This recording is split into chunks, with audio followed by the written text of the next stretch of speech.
If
Boa noite, igreja.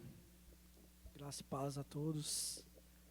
Estamos aqui iniciando mais um culto para a honra e glória em nome do nosso Senhor Jesus Cristo. E vamos começar orando, pedindo a direção de Deus, que Ele possa falar às nossas vidas, aos nossos corações nesta noite. Senhor meu Deus e grande Pai, fala conosco, Pai. Esteja na direção deste culto, Pai, nos ministrando, Pai, através dos louvores, dos cânticos, da mensagem que será ministrada pelo pastor, Pai. Fala conosco, que estamos aqui, Pai, presencialmente, com todos aqueles irmãos que estão nos seus lares, nos acompanhando online, Pai. Que a Tua palavra possa edificar os nossos corações. É esse o nosso desejo nesta noite, Pai. Em nome de Jesus. Amém. Vamos adorar o nosso Deus, declarando que Ele é o nosso Deus eterno. Amém?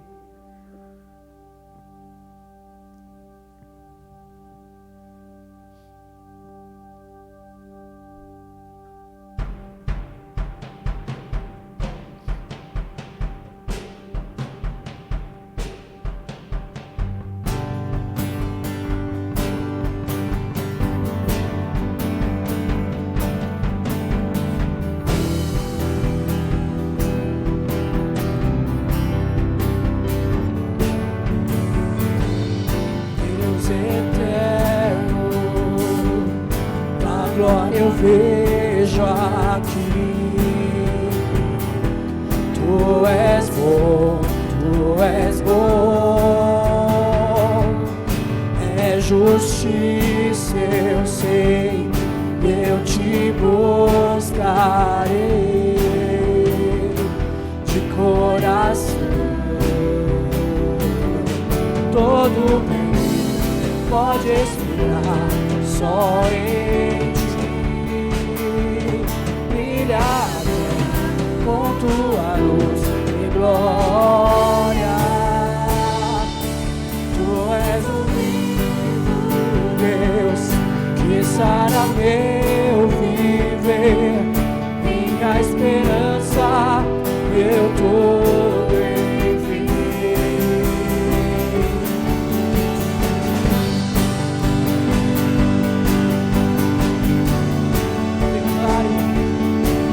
promessas desse Deus nós confiaremos.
Deus. Obrigado, Digão. Daqui a pouco tem mais. Graça e paz. Bom entrar na sua casa, bom estarmos aqui no templo para cultuarmos nosso Deus, para celebrarmos as grandezas do Senhor. Quero ler o Salmo 88, um salmo dos coraitas, para o mestre de música. Diz assim: ó Senhor, Deus que me salva, a ti clamo dia e noite. Que a minha oração chegue diante de ti, inclina os teus ouvidos ao meu clamor. Tenho sofrido tanto que a minha vida está à beira da sepultura. Sou contado entre os que descem à cova.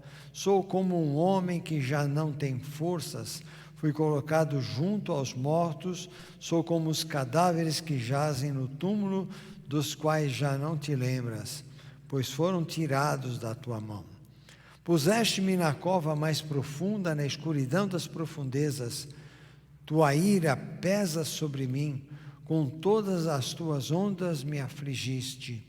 Afastaste de mim os meus melhores amigos e me tornaste repugnante para eles.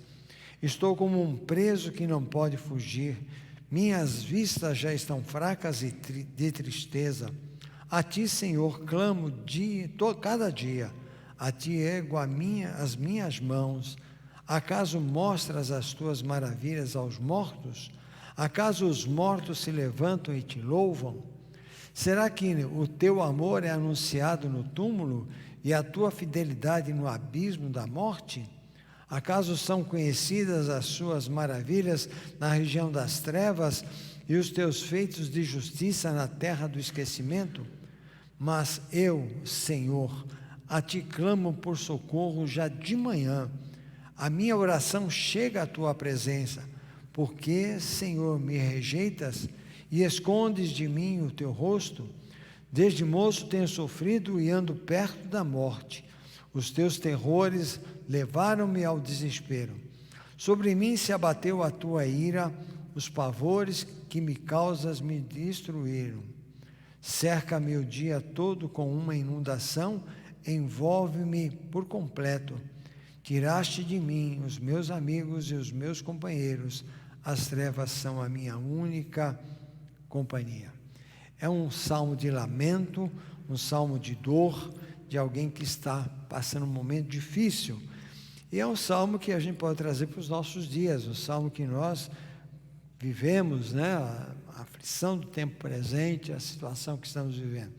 Mas é bom que você está aí sintonizado, participando, que haja o conforto de Deus na sua vida, que o Espírito Santo esteja sendo derramado com a unção sobre o teu lar, sobre a graça do Senhor, e em breve estaremos todos de volta, né? Já está melhorando, já estamos na fase amarela, já podemos ter mais liberdade de reunião, né? Então, domingo que vem, espero ter mais gente aí, vocês podem vir que vai ser bênção, tá? Vamos orar? Pai, muito obrigado mais uma vez, porque o Senhor é bom e a tua misericórdia é aquela que dura para sempre. Obrigado porque temos passado por momentos difíceis, mas em todos os momentos temos sentido a tua mão, a tua presença, a tua direção sobre a nossa vida. Peço a Deus pela tua igreja aqui presente, a tua igreja que está nos lares, que o Senhor esteja abençoando, derramando graça, derramando a tua unção, e que possamos em breve, ó Deus, estarmos como família reunidos novamente como corpo de Cristo aqui, celebrando juntos as grandezas do Senhor, testemunhando dos livramentos, das vitórias, ó Deus. E nós temos vivenciado isso essa semana. Quantos irmãos nossos passaram por momentos difíceis e foram vitoriosos, foram abençoados. Eu te agradeço, Senhor. Te agradeço porque o Senhor é bom.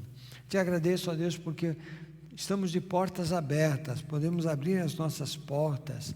E já estamos aqui, Senhor, pedimos por aqueles que não puderam chegar, que possamos em breve estarmos todos juntos, novamente eu peço isso, Pai. Obrigado, Deus, pela Tua graça, pela tua misericórdia. Fala conosco nesse culto e que estejamos na tua presença sempre e sempre glorificando e exaltando teu santo nome. Pai, não permita que nada venha atrapalhar a nossa comunhão com o Senhor. Nada venha embotar a nossa mente, nada venha estragar a nossa reunião com o Senhor nessa noite. E que o Senhor fale ao nosso coração. Pai, muito obrigado porque o Senhor é bom e a tua misericórdia não só se renova cada manhã, mas ela dura para sempre. Obrigado, Pai, em nome de Jesus. Amém, amém. Queridos, é o seguinte, nós precisamos dos irmãos, precisamos das irmãs, né? Para a gente sempre manter em ordem a nossa casa, né? A casa do Senhor. E então, se você puder, o Ezequias vai fazer contato aí com vocês durante a semana, e se você puder, né, venha ajudar, venha participar, venha dar uma força aí para dar uma limpeza, né, para não acumular muita sujeira, porque senão a sujeira acumula mesmo, né? A gente sabe, é um pozinho hoje, um pozinho amanhã que vai acumulando. Então, nós precisamos da sua ajuda, precisamos da sua participação. Se o irmão Ezequias colocar lá no grupo, lá, né, se apresente aí para ajudar, e agradecemos todos aqueles que têm se disposto a vir e ajudar nesse momento de mais dificuldade que estamos passando, tá ok? Outra coisa que é interessante é você lembre de um irmão ou irmã que você não tem tido contato, dá uma ligadinha para ela, diga que está com saudade do irmão. Eu tenho feito isso, é a maneira como nós temos para fazer nesse tempo, tá? Porque é importante a gente manter esse contato uns com os outros.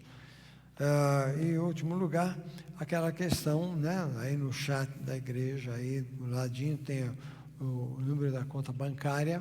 Você faz o seu depósito, deposita lá, né, o seu dízimo, sua oferta, e você pode assim estar contribuindo para a manutenção da casa do Senhor. É um dever nosso, né, uma responsabilidade nossa mantermos a casa do Senhor, tá ok? Legal. Vamos lá, Digão? Tá pronto? Tem 2 aí, né? 2? Beleza? Vamos nessa. Glórias a Deus. Os irmãos que se sentirem à vontade e quiserem ficar em pé, os que estão presentes aqui e os que estão em casa também, sintam-se à vontade a ficar em pé para adorar o nosso Deus. Esse cântico é um cântico conhecido que eu gosto muito.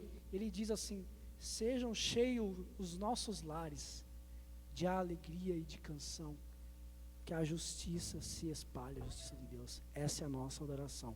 Amém? Que isso seja vivo em nossas vidas. Nós vamos declarar isso.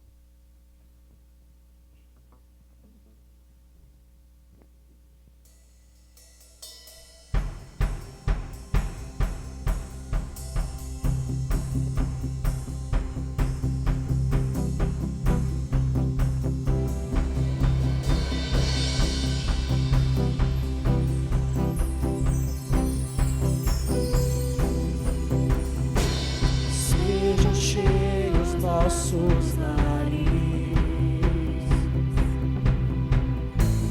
de alegria e canção, que a justiça se espalhe. Essa é nossa oração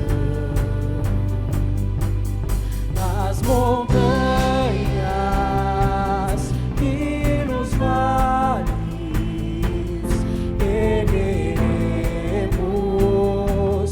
nossa voz de louvores,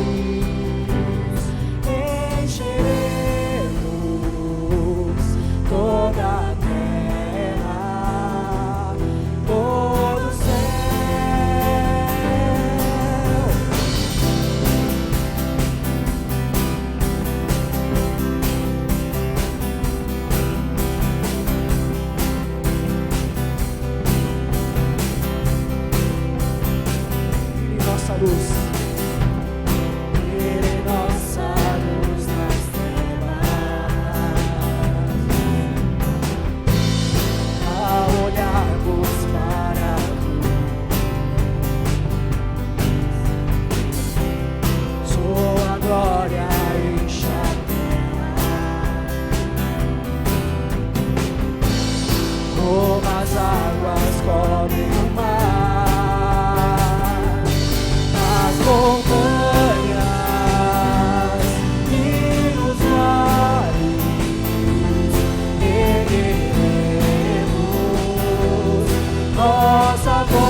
Glórias a Deus. Sejam cheios nossos lares de muita alegria, canção e adoração ao nosso Deus. E agora nós vamos declarar quão lindo é esse nome, o nome de Jesus.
Te adora,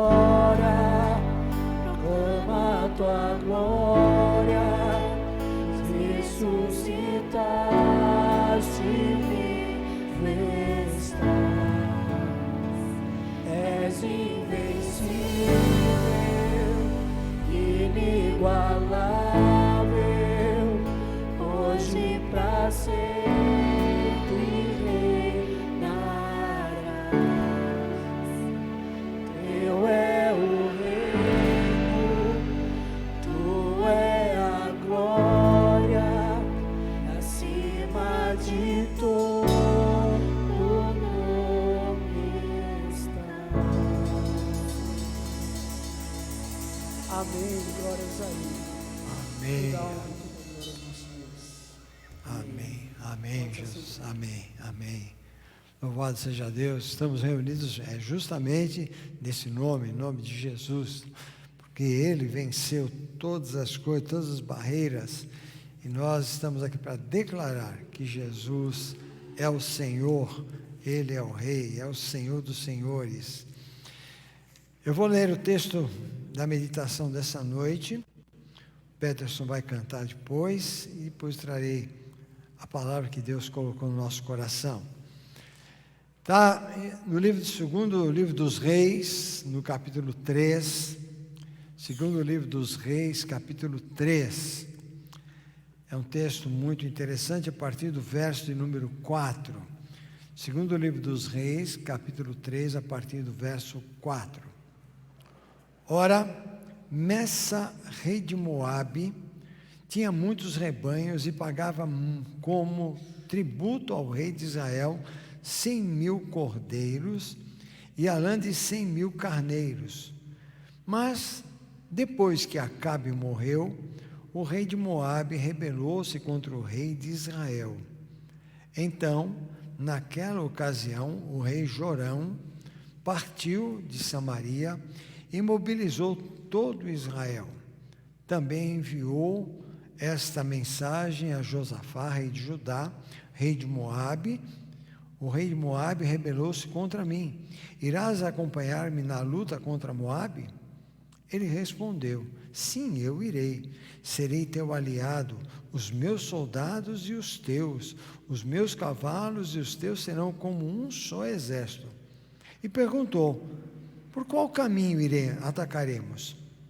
Respondeu Jorão: pelo deserto de Edom. Então o rei de Israel partiu com os reis de Judá e de Edom. Depois de uma marcha de 7 dias, já havia acabado a água para os homens e para os animais. Então exclamou o rei de Israel: e agora? Será que o Senhor ajuntou nós, os 3 reis, para nos entregar nas mãos de Moabe? Mas Josafá perguntou: será que não há aqui um profeta do Senhor, para que possamos consultar o Senhor por meio dele? Um conselheiro do rei respondeu: Eliseu, filho de Safate, está aqui. Ele era auxiliar de Elias. Josafá prosseguiu: a palavra do Senhor está com ele. Então o rei de Israel, Josafá, e o rei de Edom foram falar com ele. Eliseu disse ao rei: nada tenho a ver com você. Vá consultar os profetas de seu pai e de sua mãe. Mas o rei de Israel insistiu: não, pois foi o Senhor que nos ajuntou 3 reis para entregar-nos nas mãos de Moabe. Então Eliseu disse: juro pelo nome do Senhor dos exércitos, a quem sirvo, que se não fosse por respeito a Josafá, rei de Judá, eu não olharia para você, nem mesmo lhe daria atenção. Mas agora, tragam-me um arpista. Enquanto o arpista estava tocando, o poder do Senhor veio sobre Eliseu, e ele disse: assim diz o Senhor, cavem muitas cisternas neste vale, pois assim diz o Senhor, vocês não verão vento nem chuva. Contudo, este vale ficará cheio de água, e vocês, seus rebanhos e seus outros animais beberão. Mas para o Senhor isso ainda é pouco. Ele também entregará Moabe nas suas mãos. Vocês destruirão todas as suas cidades fortificadas e todas as suas cidades importantes. Derrubarão todas as árvores frutíferas, taparão todas as fontes e encherão de pedra todas as terras de cultivo. No dia seguinte, na hora do sacrifício da manhã, a água veio descendo da direção de Edom e alagou a região. Que Deus abençoe, que Deus fale ao nosso coração, tá? Peterson, venha cantar para a gente.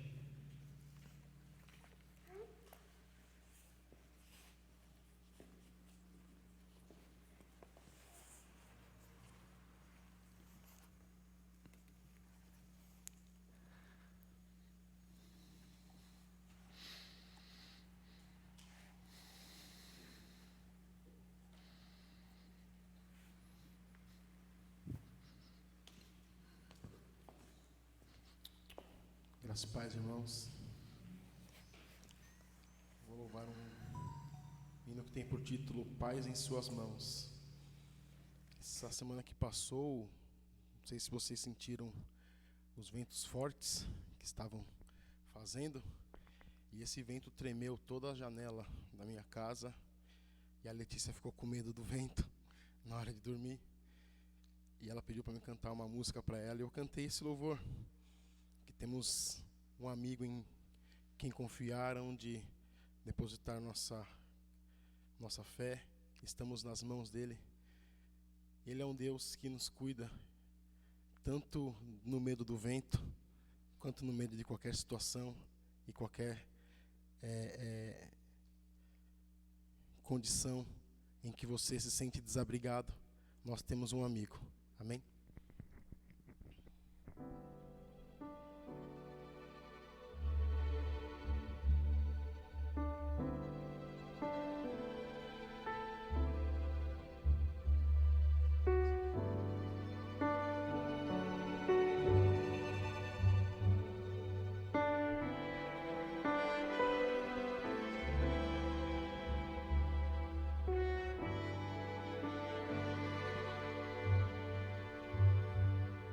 A doce mão de um poderoso amigo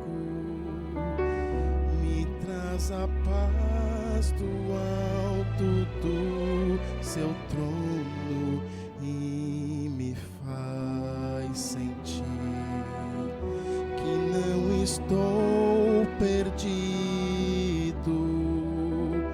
e tira o mal que me atormenta o sono. Que bom ter Deus, meu Pai, meu Senhor, sentir a tua doce paz a me amparar.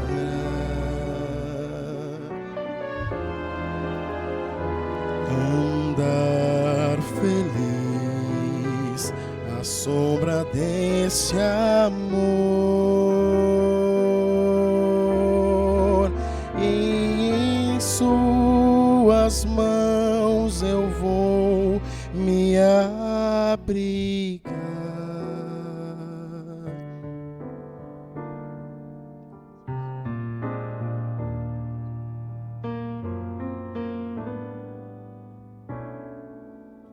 Se aflito estás em busca de um auxílio, se não tem paz nem vida tens, também levanta os olhos, pois não estás perdido. Está nas mãos de um Deus que te quer bem. Que bom ter Deus, meu Pai, meu Senhor, sentir a tua doce paz a me amparar.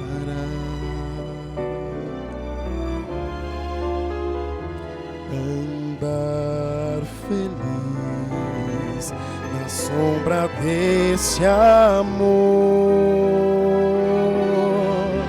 e em suas mãos seguro eu vou me abrigar.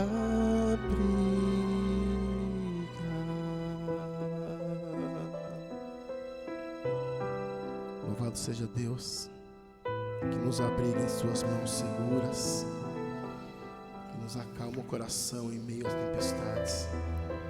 Louvado seja Deus. Amém.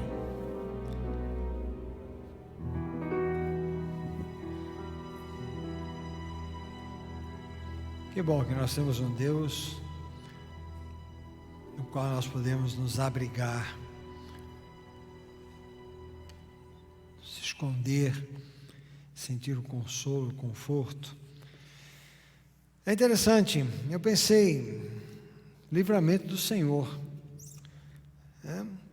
É interessante esse texto porque nós encontramos personagens. Nós encontramos Jorão, nós encontramos Josafá, encontramos outro rei que sai com o povo de Judá, porque eles eram apegados a este povo, eles tinham um compromisso com o povo de Judá. Encontramos os medianitas, o rei dos moabitas, melhor dizendo.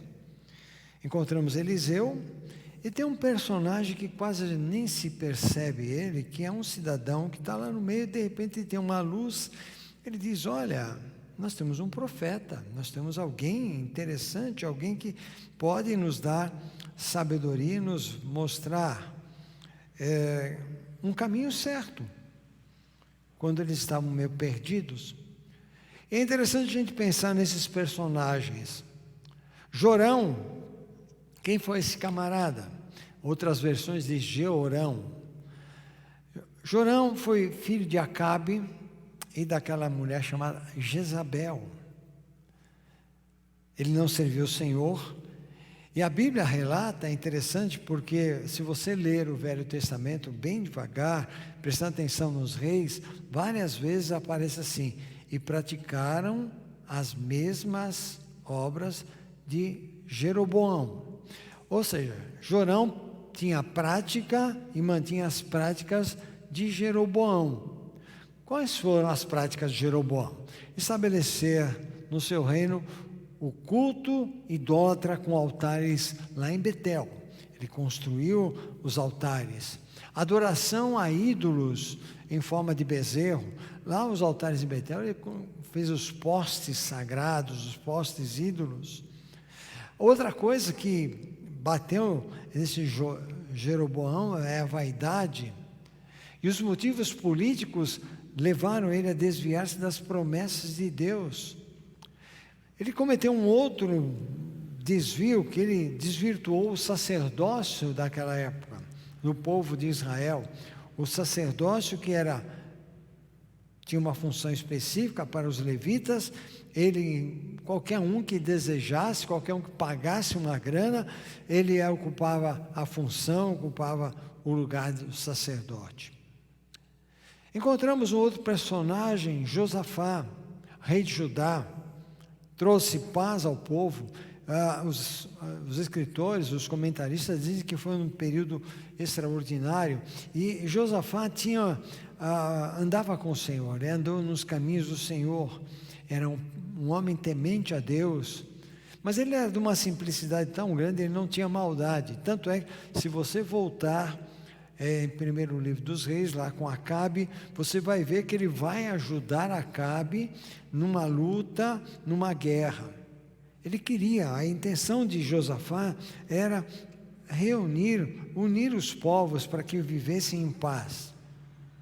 Encontramos os moabitas, que eram pessoas que conheciam bem o que era o deserto, conheciam bem aquelas regiões. Encontramos um personagem interessante que foi aquele lavrador, que foi Eliseu. E Eliseu tornou-se profeta porque seguiu as ordens de Elias, caminhou com Elias, aprendeu com Elias. E é interessante porque nós podemos ver nesses personagens, muitas vezes, a nossa sociedade. Jorão seria aquelas pessoas que adoram tudo quanto é Deus, estão afastados de Deus, mas na hora que precisa começam a clamar a Deus. É interessante, lá em casa ontem nós tivemos que conviver durante quase 5 horas com uma live, lá uns caras cantando uns negócios horríveis, e eles diziam assim que tinham mais de 1000 pessoas assistindo aquela live, e de repente cantavam uns negócios assim absurdos, e diziam: que Deus te abençoe. É esse culto, né? Eu cultuo a Deus, falo que Deus abençoe, mas estou fazendo uma outra avaliação da minha vida com outras coisas. Então, muita gente na nossa sociedade são protótipos de Jorão, né? Não andam nos caminhos do Senhor, se desvirtuam, andam desvirtuados por todos os caminhos. Mas encontramos também um Josafá, pessoa que anda com Deus, mas de uma simplicidade, acaba se envolvendo com coisas que não deveria se envolver, né? Ele não deveria ir lá com Acabe, ele casou com uma das filhas de Acabe, ele não devia ter casado com as filhas de Acabe, mas ele na simplicidade, com a intenção de unir os povos, de voltar realmente aquilo lá, nessa simplicidade. E temos gente assim também, que convive no nosso meio. Moabitas, o que seriam os moabitas? Pessoas maldosas. E o texto, depois no último versículo desse capítulo, mostra o rei dos moabitas fazendo algo, uma atrocidade que marcou, inclusive o povo de Israel ficou olhando e assustado, ficaram impressionados. E Eliseu, um homem simples, lavrador, que era ocupado com as coisas de Deus, que levava a palavra de Deus. E temos aquele outro participante oculto, quietinho, mas que no momento certo ele chega e diz: olha, tem um profeta aí que sabe o caminho que nós devemos seguir. Bem, moabitas. Quem são os moabitas? Moabe nasceu de um comportamento imoral. Foi de uma relação de incesto. A filha mais velha de Ló, lembram? Ló teve fugido de Sodoma e Gomorra, Deus destruiu aquelas cidades e eles fugiram, né? Fugiram. E a filha de Ló, a mais velha, deixou o pai bêbado, transou com o pai e nasceu Moabe. E nasceu esse camarada. E esse camarada constituiu e se tornou um gerente lá, um presidente da comarca, e aquilo foi crescendo, e os comentaristas dizem que era uma comunidade muito bem organizada, muito bem estruturada. Então, os moabitas nasceram de uma imoralidade no povo israelita. E outra coisa também interessante, houve uma convivência entre Israel e os moabitas, e houve assim muita imoralidade entre eles. Praticavam rituais impuros, celebravam cultos à natureza e à fertilidade, à deusa Astarte. Baal, Peor, era um outro deus. Quemós, deus da guerra, era o costume, e tinha um costume também de sacrifícios humanos. O verso 27 vai falar isso.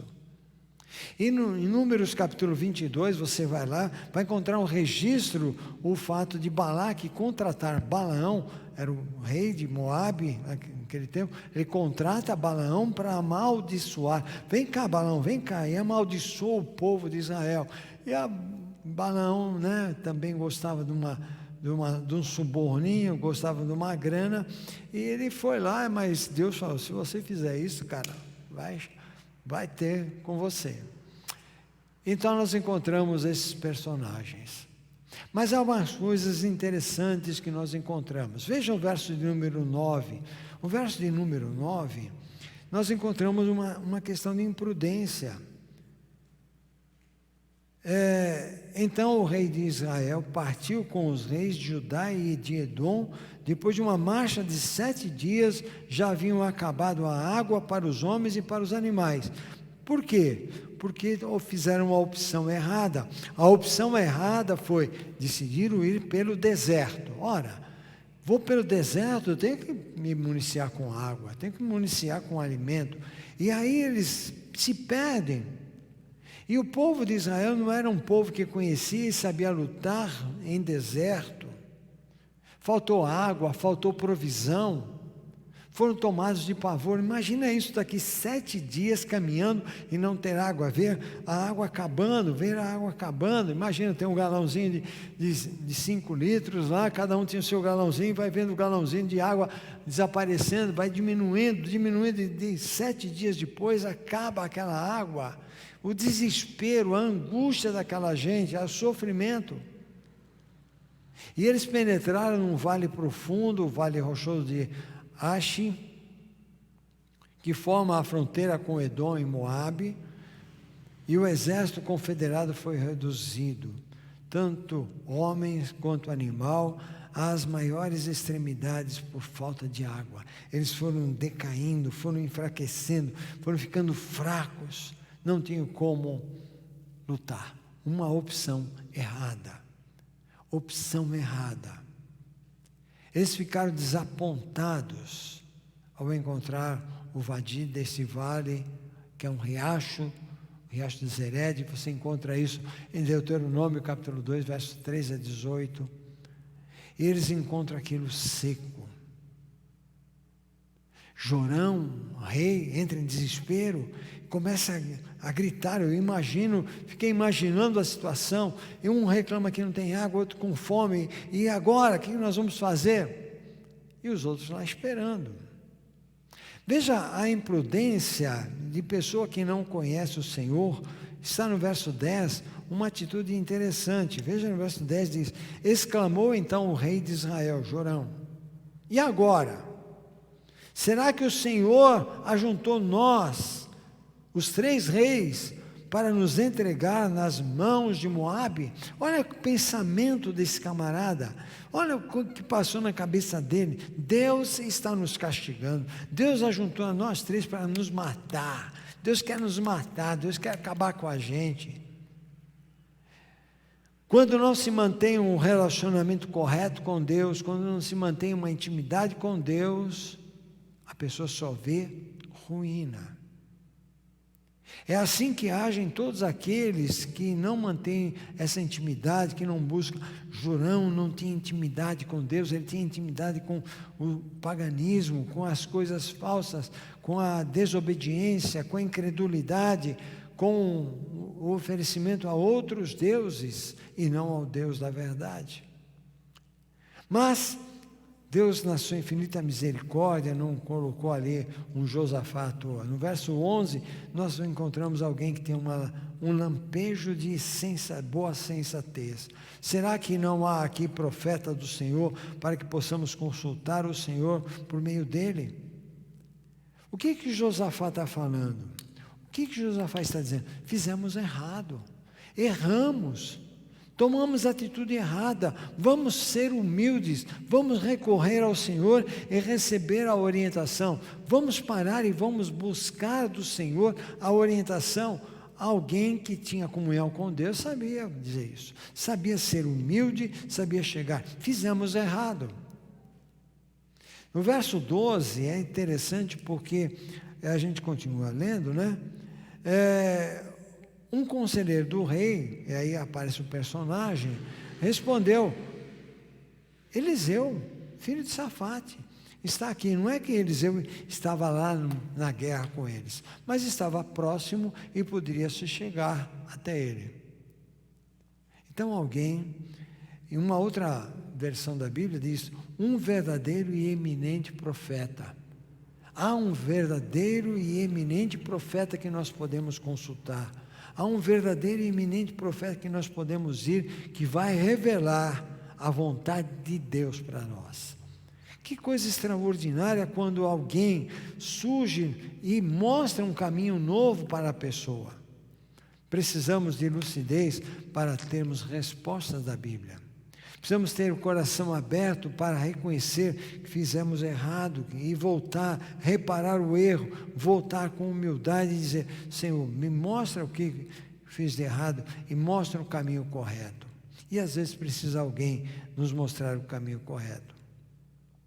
O verso 13, ele diz assim: Eliseu disse ao rei: nada tenho a ver com você. Vá consultar os profetas de seu pai e de sua mãe. Por quê? Eliseu conhecia o coração de Jorão. Eliseu conhecia o comportamento dele. Eliseu sabia como que ele era. Mas o rei de Israel insistiu: não, pois foi o Senhor. Olha só como Jorão diz para Eliseu: não, pois foi o Senhor que nos ajuntou, nós três, os 3 reis, para nos matar, para nos entregar nas mãos de Moabe. Era o pensamento dele. Deus nos ajuntou para que nós morrêssemos. Deus nos ajuntou para nos matar. E Eliseu olha para ele assim, indignado. Eliseu olha para aquele camarada e diz assim: cara, o que você está pensando? Você acha que Deus é esse Deus vingativo, esse Deus punitivo? Para com isso, você não conhece Deus, você não sabe quem é esse Deus. E é interessante porque aí nós paramos para ver que Jorão tinha conflitos internos. Os conflitos internos eram tão violentos que acaba acusando Deus por causa dos seus problemas. É Deus. Eu estou com esse problema porque foi Deus. E nós fazemos a mesma coisa. Quantas vezes a gente não faz isso? Foi Deus. Eu tenho ouvido muito isso daqui. É Deus que está me castigando, é Deus que está fazendo isso, é Deus que me deu essa doença, é Deus que me deu isso, é Deus que fez aquilo. Não, espera aí, temos que parar para ver nossos conflitos internos e aquilo que nós precisamos fazer reparação dentro de nós mesmos. Eliseu deu uma severa repulsa ao rei de Israel. E é interessante que a gente lê o que Eliseu fala, foi acompanhado por um escárnio sarcástico, ordenando-lhe que fosse consultar Baal e seus adivinhadores. Ok, tá, Jorão, você quer que eu te diga? Vai consultar os deuses dos seus pais, vai consultar Baal, vai consultar os seus adivinhadores, quem sabe ele mostra a sua condição. Mas a condição aflitiva, especialmente na linguagem implorante dos suplicantes reais, que reconheceram a mão do Senhor nessa aflição. Tirou o profeta a solene garantia de unicamente com respeito a um homem, Josafá. Eliseu olha para Josafá e diz assim: olha, por causa de Josafá, um homem de Deus, servo do Senhor, eu vou fazer alguma coisa. E ele se interessa. E é interessante porque Eliseu olha para Josafá e olha para Josafá vendo que Josafá se interessava por Jorão. Não só pela situação, mas Josafá estava interessado pelo amigo Jorão, que estava naquela situação desesperadora. Nós aprendemos na Bíblia, Tiago 1,13 diz: quando alguém for tentado, não diga, essa tentação vem de Deus, pois Deus não pode ser tentado pelo mal, e Ele mesmo não tenta ninguém. Muitas vezes precisamos ter essa humildade de chegarmos, temos esse comportamento como teve Josafá diante do Senhor, de reconhecer, de dizer: olha, ajuda meu amigo, ele não conhece o Senhor, mas o Senhor pode fazer diferente na vida dele, tem misericórdia da vida desse homem. Gente, nós precisamos estar orando por pessoas assim. Quantas pessoas a gente conhece ao nosso redor que não conhece o Senhor, que não sabe quem é Jesus, que não sabe, não tem esperança, estão aflitos aí, perdidos. E Deus tem colocado pessoas assim para a gente estar mostrando o caminho excelente para elas.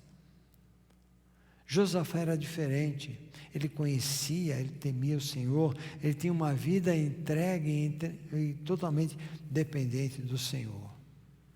E é interessante que no verso 15 nós encontramos o profeta, ele vê a aflição do povo e procura acalmar.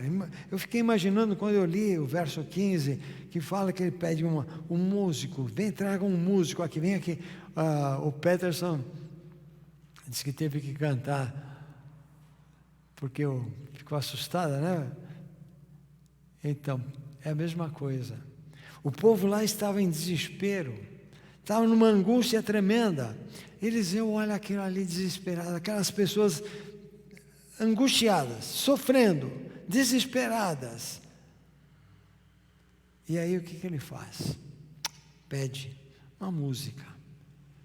Chama o tangedor. Chama alguém, e numa outra versão que eu estava lendo, alguém disse que chame alguém que toque uma harpa. Aqui diz um harpista. Alguém que toque, um tangedor, alguém para tocar. E eu fiquei imaginando, o camarada começa a tocar e começa a vir aquele momento assim, uma paz tremenda vai descendo e o poder de Deus se acentua sobre a vida de Eliseu, e Eliseu é tomado pelo poder de Deus, e Deus começa a falar ao coração de Eliseu de uma tal maneira, e Eliseu aí leva uma palavra. Os comentaristas, eles dizem que os antigos profetas, que parece que os antigos profetas, antes de entrar em seu trabalho, de falar o seu serviço, usualmente eles recorrem à música, né? Como um preparativo por meio do louvor, da oração, para receber o sopro profético. E Eliseu sabia disso, Eliseu aprendeu com Elias, e aí ele faz isto, ele recebe aquela unção, recebe o poder de Deus e começa a falar. E aí a gente olha uma ordem estranha vinda do céu. O profeta traz uma palavra estranha, veja o verso 16, uma palavra muito estranha. E Eliseu disse, assim diz o Senhor, cavem muitas cisternas neste vale. Como assim? Cavem muitas cisternas. Estava seco, tudo seco. Deus, é interessante porque Deus sempre aparece dando umas ordens estranhas. Caramba, os caras estavam com sede, os caras estavam com fome, há um exército que está esperando eles para matar, e Deus dá uma ordem, vamos cavar buraco, vamos cavar cisternas, vamos fazer poços, vamos fazer isto. É interessante que a interposição divina foi mostrada introduzindo as leis da natureza ao fim determinado, de maneira predeterminada. E aí a gente sabe, daí ele diz assim, veja o verso 17. Vocês não verão vento nem chuva. Que coisa mais doida. Cavem poços, vocês não vão sentir vento e não vão ver chuva. O que vai acontecer? Contudo, esse vale vai ficar cheio de água e vocês, seus rebanhos e seus outros animais beberão. Vocês não vão ter vento, não vão ver chuva, não vão ver vento, não vão sentir o vento, não vão sentir a chuva, não vai ter nada, mas vocês vão ver isso ficar cheio d'água. É a interposição divina, é os meios que Deus age, é os meios, a chuva torrencial, um aguaceiro desceu das montanhas e encheu todos os poços, e aquela gente não viu nada, eles não viram nada, não viram uma chuva, só viram a água encher para.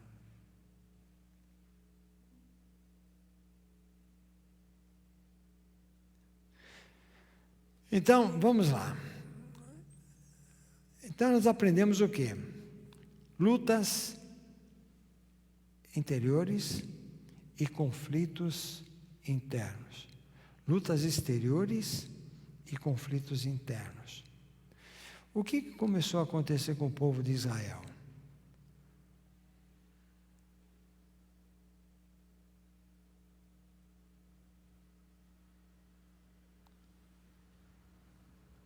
Sai daí, meu.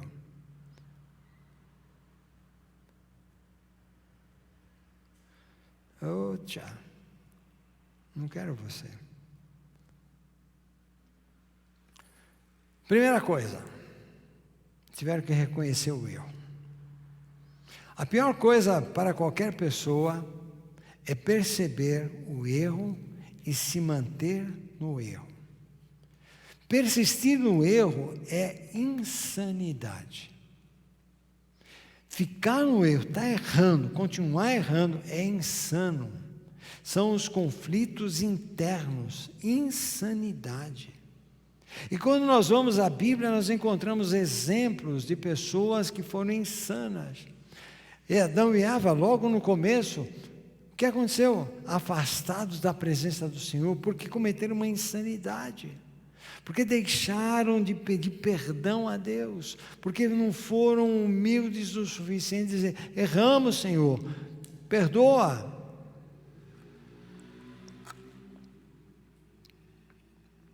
Consequência da insanidade? Afastados da presença de Deus. Outro que nós vemos, Saul. Saul perdeu o reino e ainda se jogou sobre a sua espada, se matando. Por quê? Insanidade, porque não reconheceu o erro, o ciúme, a inveja, tudo foi tomando conta de Saul, a arrogância, a vaidade, tomou conta de Saul, e ele não reconhece o erro, e ele perde-se ao longo da caminhada. Judas é o exemplo mais cruel que nós temos. Ele trai a Jesus, ele engana Jesus, não reconhece o erro, ele entrega a Jesus e vai e se mata. Insanidade. Insanidade. E Josafá mostra um exemplo sensacional de alguém que entendia bem essas coisas, e ele vai humildemente, reconhece o erro e pede a ação de Deus. Primeiro, o que Josafá reconheceu? Josafá reconheceu que não pediu a orientação de Deus. Eles saíram, os 3 reis saíram e não pediram orientação de Deus. Quantas vezes nós não fazemos isto? Tomamos atitudes, fazemos coisas e não pedimos orientação de Deus. Não buscamos a presença de Deus. A segunda coisa que nós vemos ali, o caminho errado. E a Bíblia nos revela tantos textos, eu vou citar 3 textos. O Salmo 37, verso 23 e 24 diz: o Senhor nos guia no caminho em que devemos andar. Eu busco, Senhor, eu preciso entender o caminho que eu devo andar. E protege aqueles cuja vida é agradável a Ele. Se eles caírem, não ficarão caídos, porque o Senhor os ajudará a levantar. Olha que promessa maravilhosa! Se cair, se tropeçar, o Senhor vai ajudar a levantar. Semana passada, sábado passado, estava comprando uma verdura e uma senhora caiu. É interessante que várias pessoas ficaram olhando. Eu corri lá e fui ajudar a senhora, muito forte, e daí veio um outro senhor e conseguimos virar e levantá-la, ajudar a levantar. E o texto está dizendo que se eles caírem, não vão ficar caídos, não vão ficar prostrados, porque o Senhor vai vir e vai levantar. Provérbios capítulo 3, versos 5 a 8 diz: confia no Senhor de todo o coração e não se apoie na sua própria inteligência. Lembre de Deus em tudo o que fizer e Ele lhe mostrará o caminho certo. Não fique pensando que você é sábio. Tema ao Senhor e não faça nada que seja errado, pois isso será como um bom remédio para curar suas feridas e aliviar seus sofrimentos. O que é o bom remédio? Temer ao Senhor. É um remédio. Senhor, eu preciso saber o caminho que o Senhor tem para mim. Senhor, me revele esse caminho, mostre esse caminho. O Salmo 19, 12 diz: quem pode ver os seus próprios erros? Quem é que pode ver? Eu não posso ver meus erros, mas o Senhor pode mostrar. E o salmista diz: purifica-me, Senhor, das faltas que cometo sem perceber. Reconhecer o erro, reconhecer que há uma necessidade de fazer diferente, reconhecer. A segunda coisa que nós vemos que o profeta mandou e mostrou aqui no texto é esforço. Vão trabalhar, vão fazer os buracos, vão cavar as cisternas. Operosidade, tem que ser operosos, não ficar aí esperando vir de mão beijada. Às vezes nós queremos que Deus mande as coisas de mão beijada para a gente. As escolhas determinam o nosso futuro. O profeta disse: vão e cavem poços. Mas, Eliseu, peraí, cavar poços para quê? Cavem poços. Porque vocês vão ver, vocês não vão ter vento, não vão ver chuva, mas esses poços vão encher de água. Como? Sem vento, sem chuva, como é que vai encher? Mas eles decidiram obedecer e cavaram poços. Caso contrário, a água seria desperdiçada. Esforço. Buscar-me-eis e me achareis quando vocês me buscarem de todo o coração. É um esforço. Vou buscar, vou achar, vou buscar, tentar encontrar de todas as formas. Precisamos buscar ao Senhor. Jeremias 29, 13.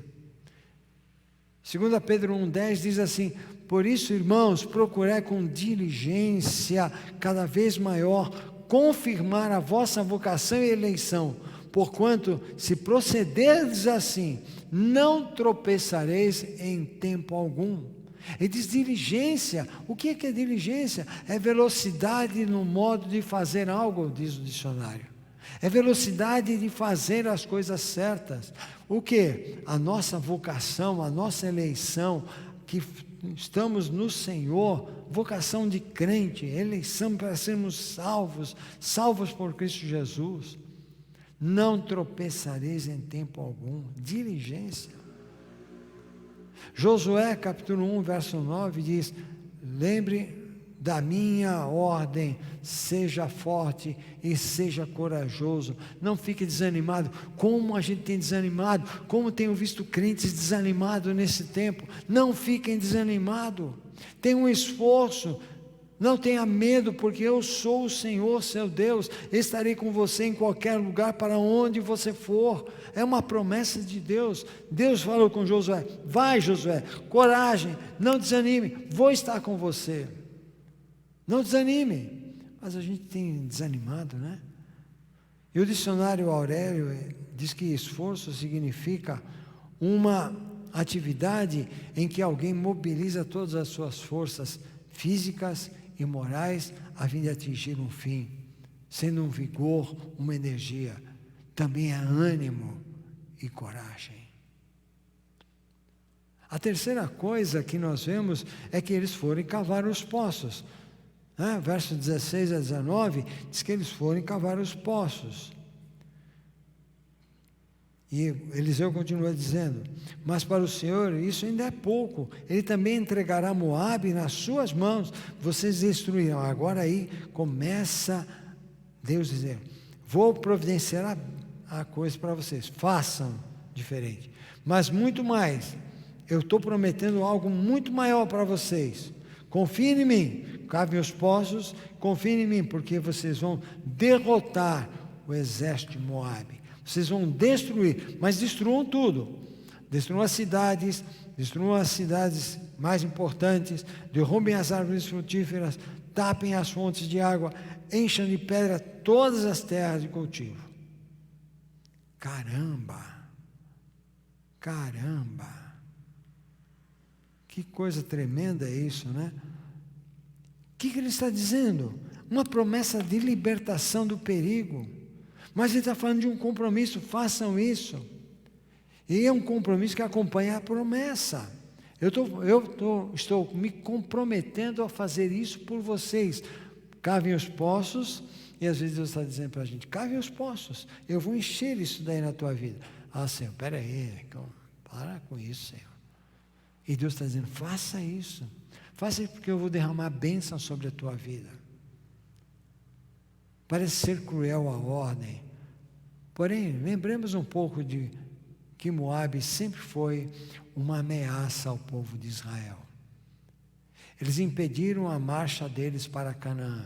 Você pode ver isso em Juízes 11, 17.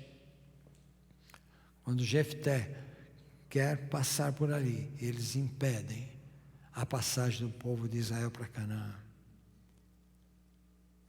Em Números 25, de 1 a 3, nós encontramos que os moabitas introduziram a idolatria no povo de Israel. Números 25, de 1 a 3, você lê isso daí.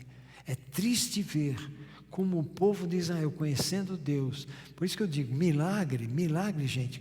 Nós temos que parar com essa coisa de que milagre aumenta a fé. Não aumenta, não. Se o milagre aumentasse a fé, o povo de Israel teve tanto milagre e abandonavam a fé, tornavam caminhos idólatras. Em Juízes capítulo 3, verso 14, você encontra algo mais desastroso aí. Eles subjugaram os israelitas por 18 anos, colocaram pressão sobre os israelitas, e Deus estava vendo isso, o povo de Israel sendo atacado. Quando não sabemos o que fazer, devemos colocar nossos olhos no Senhor e aguardar. A resposta poderá ser: a batalha não é de vocês, mas a batalha é de Deus. O Salmo 27, 14 diz: espera pelo Senhor, tem bom ânimo, fortifique-se o teu coração, espera, pois, pelo Senhor.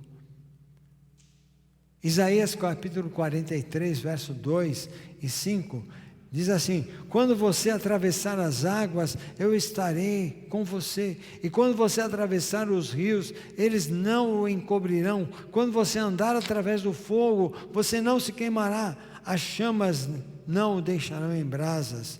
O verso 5: não tenha medo, pois eu estou com você, eu o orientei, do oriente trarei seus filhos, e do ocidente ajuntarei vocês. Esse texto é lindíssimo, é muito lindo, é uma promessa de Deus. Busque no Senhor. Nós estamos sendo chamados nesse tempo para confiarmos no Senhor e não desistirmos. Mas quantas vezes nós não fazemos aquilo que Deus tem mandado? Não lemos a palavra, não obedecemos a palavra, não obedecemos a orientação do Espírito Santo, não estamos sob a unção do Espírito Santo, sob a direção do Senhor. Mas é interessante, porque nós temos que ver que o profeta chama para adoração. Verso 15, ele chama para adorar, chama os tangedores: adore ao Senhor. É interessante porque Josué adorou o Senhor com o povo, tocando trombetas ao redor de Jericó, e as muralhas caíram. Você lê isso em Josué capítulo 6, verso de 1 a 17. Gideão tocou trombetas e venceu a batalha, está lá em Juízes capítulo 7. Davi tocava harpa para acalmar o espírito mau que saía de Saul. E quando Davi tocava, Saul ficava calmo. Isaías viu os serafins adorando o Senhor no templo, dizendo: santo, santo, santo é o Senhor, e aquilo contagiou o coração de Isaías. Paulo e Silas estavam presos na prisão, algemados, e eles cantaram, adoraram o Senhor na prisão e foram libertos. E naquela noite Deus providenciou salvação ao carcereiro. Precisamos aprender a adorar para acalmar o coração. Então o tangedor, o arpista não apareceu lá à toa, não. Havia uma turbulência tremenda na vida daquela gente, uma angústia tremenda, e aquele homem começa a tocar, e aquilo começa a acalmar o coração. E aí o profeta pode falar: adorar para acalmar, com o objetivo de receber a orientação, a direção de Deus. Quando abalados, não ouvimos Deus falar. Quando estamos agitados, não ouvimos Deus falar. Quando estamos em angústia, não ouvimos Deus falar. Quando estamos em estado de crise, de medo, de pânico, não ouvimos Deus falar. E às vezes a música vem para acalmar o nosso coração, para Deus falar com a gente. Adore. Aprenda a adorar ao Senhor. Adore ao Senhor. Vale a pena adorar ao Senhor. Em quinto e último lugar, promessas de grandes coisas. Deus fez promessas ali. E Deus tem promessas para mim e para vocês. No texto, Deus primeiro resolveu algumas questões.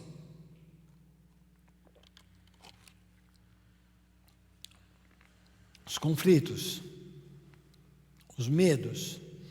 Cava em poços porque eu vou agir. Trabalhou o medo, os conflitos interiores, o medo, a insegurança, o sofrimento, a angústia, o desespero, o pavor, porque eles estavam fracos, fragilizados, e a batalha estava lá, o exército prontinho para a guerra, e eles fragilizados. E aí Deus renova as forças. A batalha só será vencida se cuidarmos da vida espiritual. E Deus tem promessa para a gente de vida abundante para cada um de nós. E quando eu comecei a pensar em vida abundante, me veio à mente Abraão. E é interessante, e foi isto que Deus apontou para Abraão. Abraão, você vai ter vida abundante. É interessante que no capítulo 13 de Gênesis, você vai ver uma coisa, você na tua Bíblia, no capítulo 12, né? Tem que voltar no capítulo 12. Abraão e a sua mulher estão indo para uma terra, e ali ele já combina com ela, diz assim: olha, quando nós chegarmos lá, para que eu não morra, você diz que você é minha irmã. Depois, no capítulo 13 de Gênesis, você vai encontrar que ele tem uma desavença enorme com Ló. Os pastores de Ló e os pastores de Abraão têm conflito, se desentendem, brigam e vão ali. Aí ele se separa. De onde você está, olhe para o norte, para o sul, e aí se separam e vão embora. Mas no final desse capítulo, Deus já havia feito uma promessa para Abraão, e agora Deus volta a falar: sua descendência será como o pó da terra. Você imagina o seguinte, vamos lá, você vai lá no mar e pega assim com as tuas duas mãos um punhado de areia, tenta contar os grãozinhos daquela areia. Será que dá para contar? Dá, Deus? E Deus disse para Abraão: cara, vou fazer de você algo com uma descendência que será como o pó da terra. O que Abraão tinha de verdade? Abraão tinha alguma coisa palpável? Tinha palavras. Só palavras. E Deus disse para ele, palavras de Deus para ele: vou fazer de você uma grande nação, você será para a posteridade, né? Palavras. E aí nós como crentes, nós como salvos por Jesus Cristo também. E é interessante porque primeiro ele tem um problema lá que mente que a mulher é irmã. Depois ele tem as desavenças com Ló. Ah, mas eu estou em pecado, como é que Deus vai me abençoar? E Deus chega para ele e diz: Abraão, é o seguinte, eu vou te abençoar. E às vezes nós ficamos com esse negócio, estou sendo abençoado porque eu estou em pecado. Pecado é para ser confessado, pecado é para ser entregue nas mãos de Deus, pecado é para se dizer: Deus, olha, eu pequei, errei, me perdoa, e sai dessa. Às vezes nós ficamos com isso na cabeça, né? Não estou sendo abençoado porque estou em pecado, Deus não me abençoa porque está acontecendo isso comigo. Não, o Deus que eu sirvo não é esse Deus, não. Ele quer que eu chegue para Ele e confesse o meu pecado, confesse o meu erro. Mas o que acontece com a gente, com essa ideia absurda que bota na cabeça, e um monte de gente aí pregando isso daí, pregando medo, colocando medo nas pessoas. Se você pecar, Deus vai pesar a mão sobre você, Deus vai te castigar, Deus vai colocar a mão pesada sobre você. Gente, para com isso. O Deus que eu sirvo não é esse Deus, não. É um Deus que me ama e que é pertinho dele. E o que nós fazemos? Nós nos marginalizamos. Crentes marginalizados, porque estão com medo de chegar diante de Deus. Quando você estiver numa circunstância que não tem nada, não pense que Deus esqueceu de você. E não se marginalize da comunhão com Deus. Não fique marginal da comunhão com Deus. Não fique se marginalizando. Tenha comunhão com Deus. Porque Deus fará. Deus fará fertilizar a sua vida. Deus fará, tornará a sua vida fecunda. Fertilizar, o que é? Tornar a sua vida produtiva, fecunda. Lembra que eu falei semana passada da árvore que dá fruto? Deus quer fazer com que a gente se torne fecundo.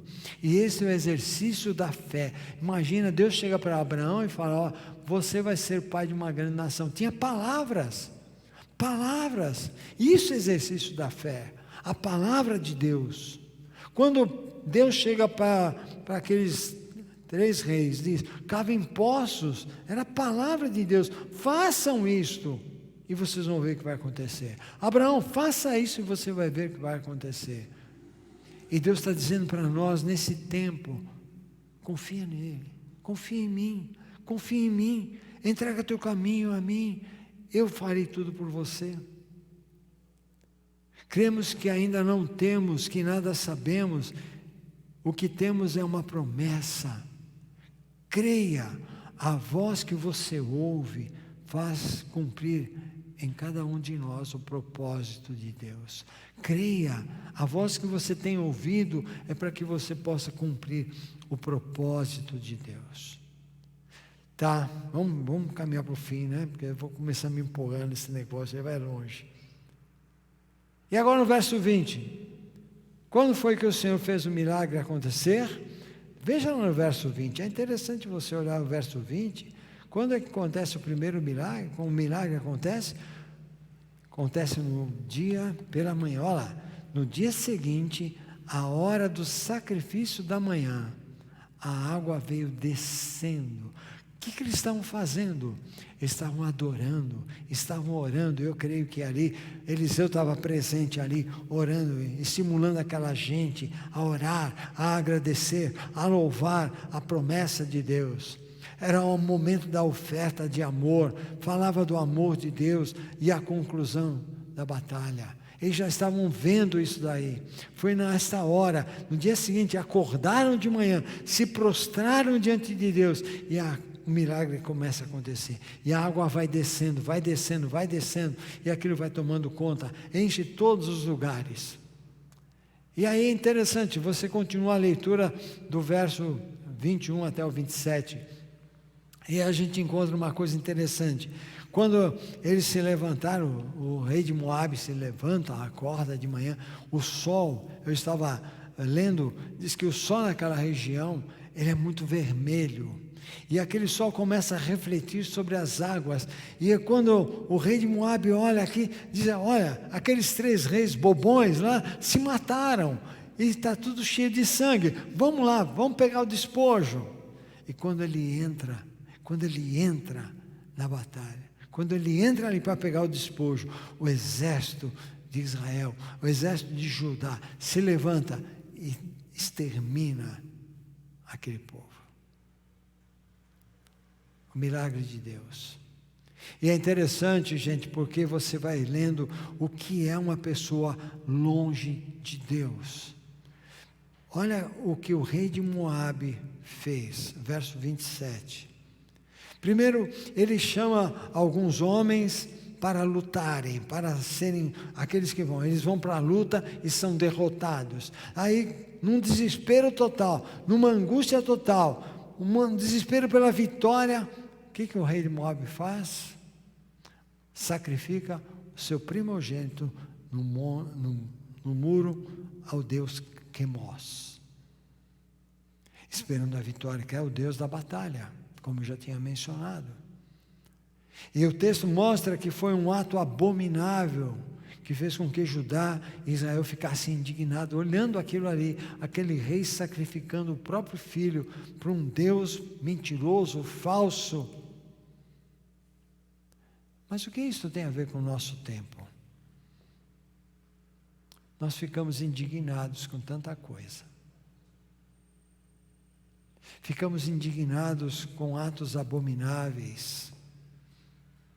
Nossa, que coisa horrorosa que fez aquilo. Que coisa horrorosa aquele cara que matou aquela criança. Que coisa horrorosa aquele camarada que estuprou aquela moça e matou. Que coisa horrorosa aquele cara que colocou a faca no pescoço da filha. Nossa, que horror! Não é assim que a gente faz? Nós ficamos indignados. O povo de Israel ficou indignado. E mudou alguma coisa na vida deles? Continuaram fazendo a mesma idiotice, a mesma idolatria.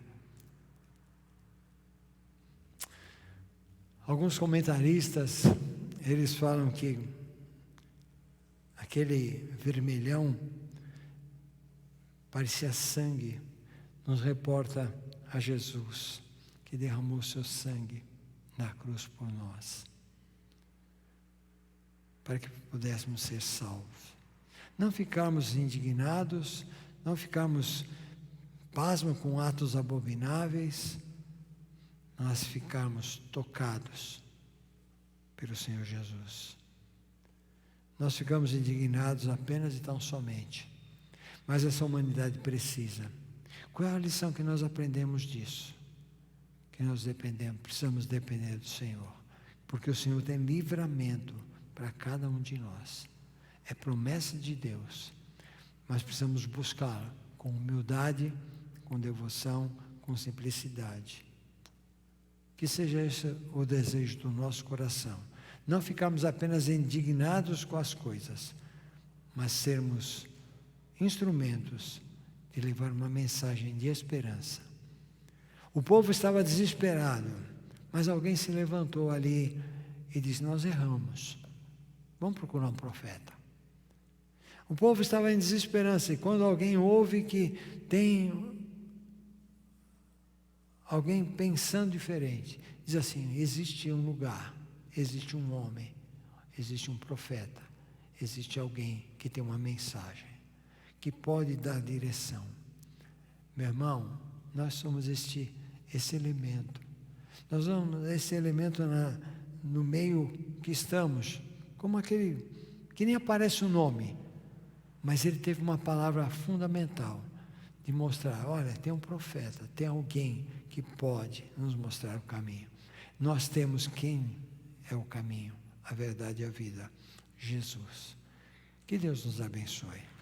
Eu espero que você receba essa palavra na sua vida e você fique firme no Senhor, buscando o Senhor, dependendo do Senhor todos os dias da tua vida, porque Ele é o nosso alto refúgio. Que Deus nos abençoe. Amém?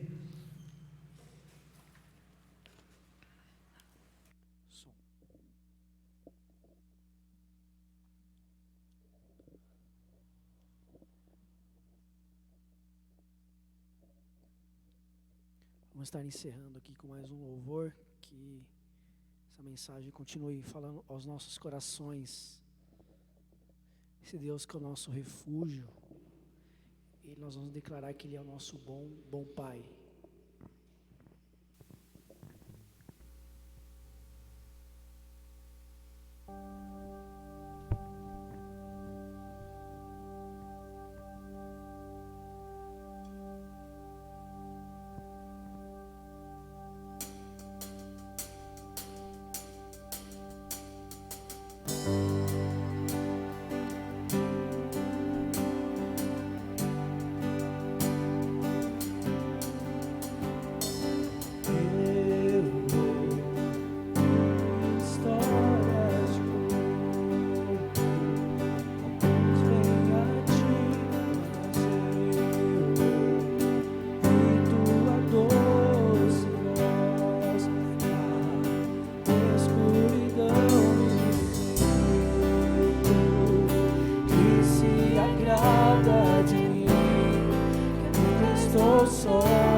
Sou quem eu sou, quem eu sou. Eu sei que muitos procuram respostas em tanto lugar, mas eu sei que nós procuramos respostas. Só tu podes dar e tu sabes tudo que eu preciso antes de eu falar. Tu és o bom Pai, tu és quem tu és, tu és, sou amado por ti. Quem eu sou, quem eu sou. És bom Pai, tu és o bom Pai. Tu és, tu és, tu és, sou amado por ti. É quem eu sou, é quem eu sou, quem eu sou. E és perfeito em tudo que faz. És perfeito em tudo que faz. És perfeito em tudo que faz. Pra nós. És perfeito. És perfeito em tudo que faz. És perfeito em tudo que faz. És perfeito em tudo que faz. Pra nós.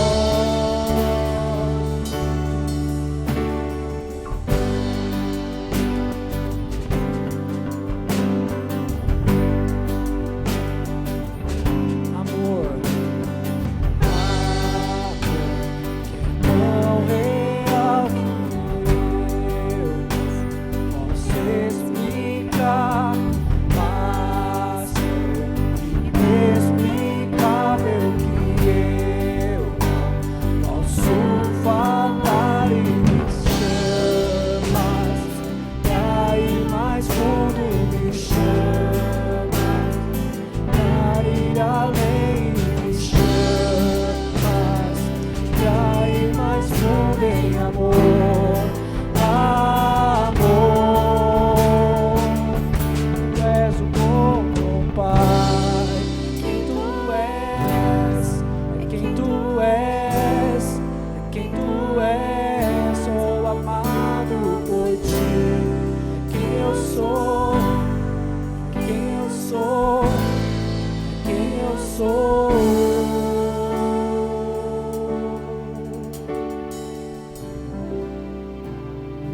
Amém. Bom Pai.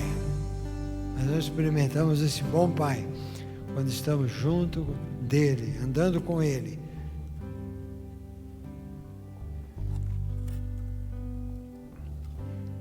Domingo que vem, culto presencial, mas tem que fazer a inscrição, tá? Nós podemos ter 60 pessoas e nós esperamos ver você aqui no próximo domingo, tá? Faça sua inscrição, venha, em nome de Jesus.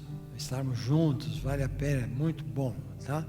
Ezequiel vai colocar lá no grupo, precisa de ajuda aí para fazer uma manutençãozinha aí, uma limpeza geral, para a gente poder também estar com todo cuidado, tá? Tá tudo limpinho, tudo bem arrumadinho, tudo cheiroso, então vale a pena a gente vir. Venha compartilhar com a gente domingo, faça sua inscrição. Pai, muito obrigado porque Tu és o bom Pai. Tu és aquele que olha para a gente e nós sabemos quem eu sou, porque o Senhor é aquele que nos alcança com a Tua graça e misericórdia. Pai, muito obrigado, porque a Tua palavra nos traz lições preciosas, como essa que podemos contemplar, de um rei que não temia o Senhor, mas ali tinha alguém que temia o Senhor, que conhecia o Teu caminho, que conhecia o Senhor, que fez diferença e salvou um povo. Mas tinha alguém também ali, ó Deus, quietinho, que se pronuncia, que o profeta poderia fazer diferença. Faça isso conosco, Pai. Que nós possamos ser como Josafá, que andava com o Senhor, que temia o Senhor, que tinha paixão pelo Senhor. Faça como aquele moço anônimo, que também se revela, dizendo que sabia que tinha alguém, que é o caminho, que dava a direção. Pai, nós somos essas pessoas que sabemos quem dá a direção, que é Jesus Cristo, o Senhor, o Salvador, o resgatador, o transformador. Pai, eu quero pedir a tua bênção sobre meus irmãos, minhas irmãs, tanto os que estão aqui como os que estão em casa. Que o Senhor os abençoe, que o Senhor os guarde, que o Senhor dê proteção a cada um e que tenhamos uma semana protegida e guardada pelo Senhor. Erga uma cerca de proteção ao nosso redor, em nome de Jesus. E que o amor de Deus o Pai, a graça bendita de Jesus Cristo o Senhor, a comunhão e a consolação do Espírito Santo seja derramada sobre a vida de cada um de vocês, em cada momento, em nome de Jesus. Amém. Uma semana abençoada a todos. Vão em paz. Fique em paz você que está em casa. Que Deus abençoe. Que a unção do Espírito Santo esteja sobre a tua vida. Amém? Bom Pai. Tu és o bom, bom Pai. É quem tu és. É quem tu és. É quem tu és. Sou amado por ti. É quem eu sou. É quem eu sou. É quem eu sou. Tu és o bom.